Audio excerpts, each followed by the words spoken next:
I remember what they said.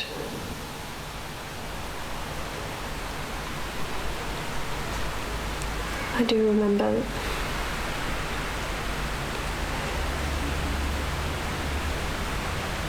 They said I have 2 times to die.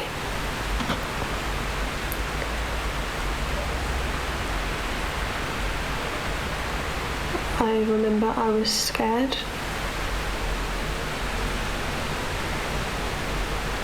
I was worried. I remember I felt alone.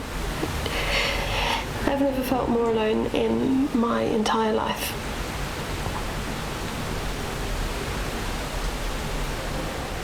I remember it was just me and you. I remember thinking that I've got you. But it wasn't true. And I wasn't ready for that. I couldn't bear the idea to think about what it meant, what you meant. I couldn't bear the idea of not having you.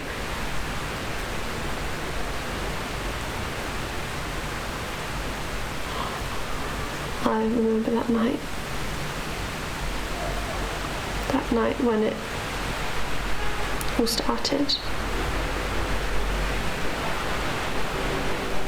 It was still dark outside. It must have been like 2 in the morning. And then I had this feeling.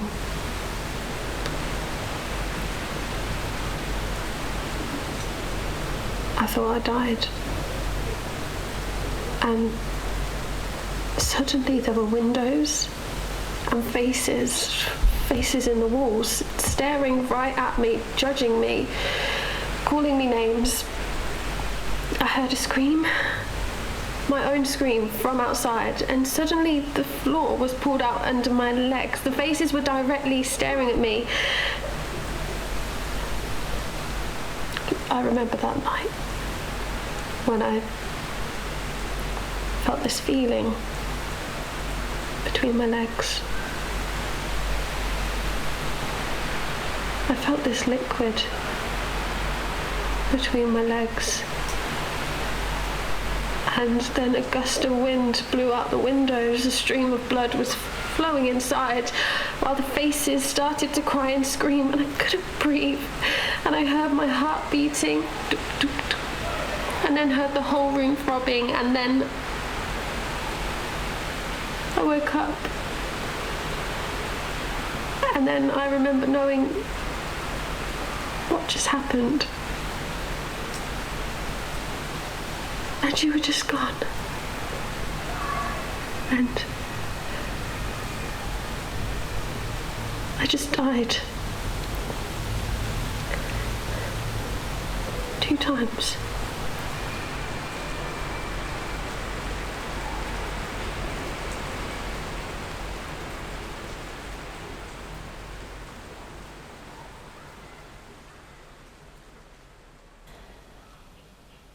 She's upset.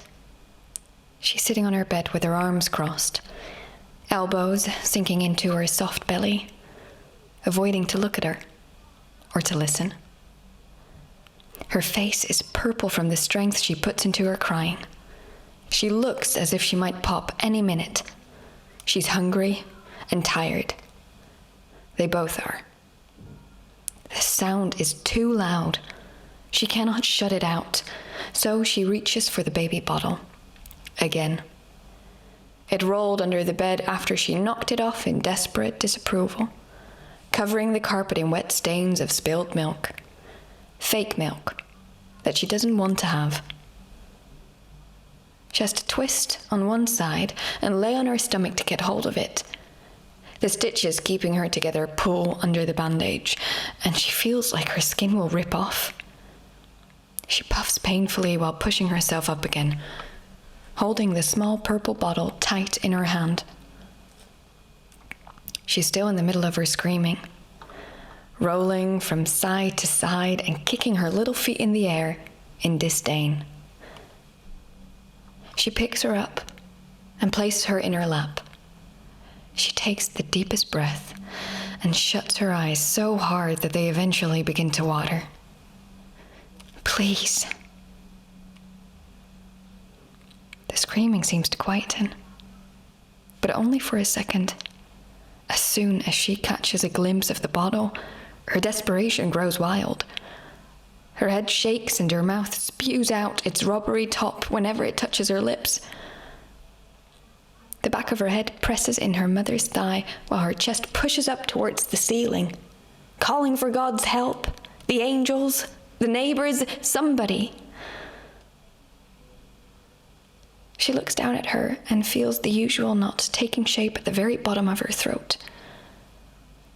The tightening of her jaw and the clutching of her teeth. It's such a deep, internal pain. It makes her heart ache. What an egoist she is, depriving her own child of the intimate bond coming from the simple act of holding her in her arms and letting her head rest against her naked breast, feeding her with that special maternal juice. What a monstrosity to take that away from her. Because nobody cares if it hurts. If the skin of her nipples gets bruised, chapped, and starts to peel off. If when the milk flows through them, it feels like needles passing through her whole body. What kind of mother would put her own self? What kind of mother would put her own well-being before the one of her baby? She looks down at her, at the little yellow suit she's wearing, and places a hand on her chest. It's wet, soaked from her own spit and tears. If only she listened, or tried to be a little more empathetic, she would understand. She would be willing to compromise. But she's stubborn and selfish, and she only wants what she wants, and she won't stop crying until she gets it. Like every day and every night, careless of other people's feelings. She makes one last effortless attempt of taking the bottle to her screaming mouth before she punches it away with one of her angry fists. She can feel her own tears pushing out and slowly rolling down her face. She tiredly wipes them off and starts to pull off her sweater. She's calming down now. Finally, she knows.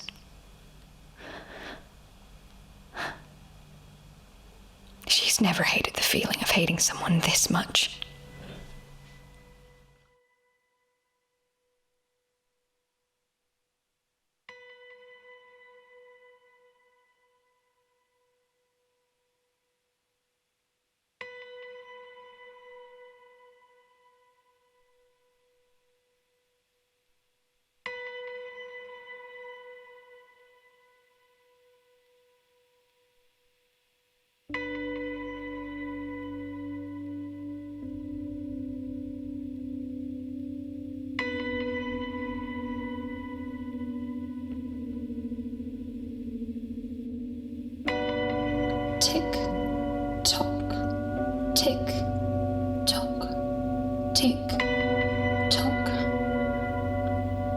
There goes the clock.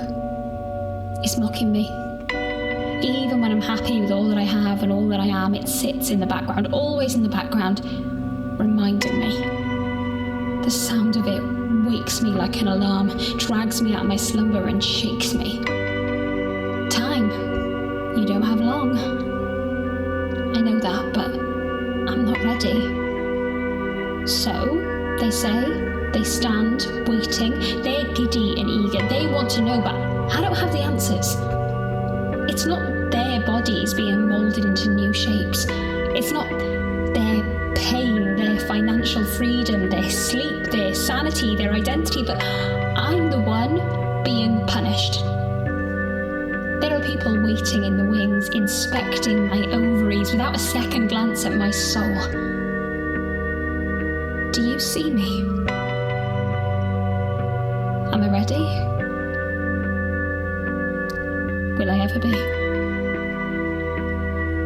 I always wanted one. I really did. That summer I spent as an au pair on the beaches of Italy, cradling a child in my arms, shushing him to sleep, and as a child I had babies. I wanted them all. To dress them, to hold them, to be a mummy, to play. It was all a dream. But it's not a dream now. It's real.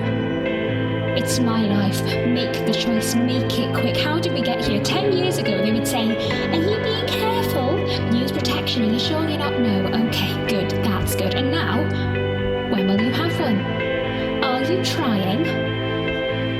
Those years have come to haunt me. A moment ago I was a child. Now I'm expected to have one. I want the choice that has been taken from me.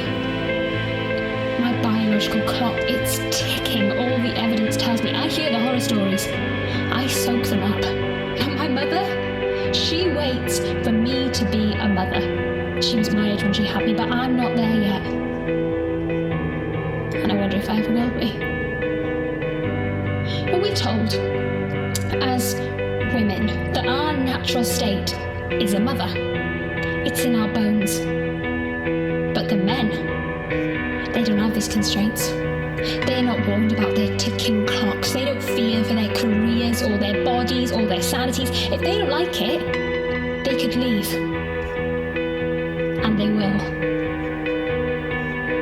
So tell me, if I want to be a mother, but I want my career, my sanity, my freedom, my identity, choice do I have?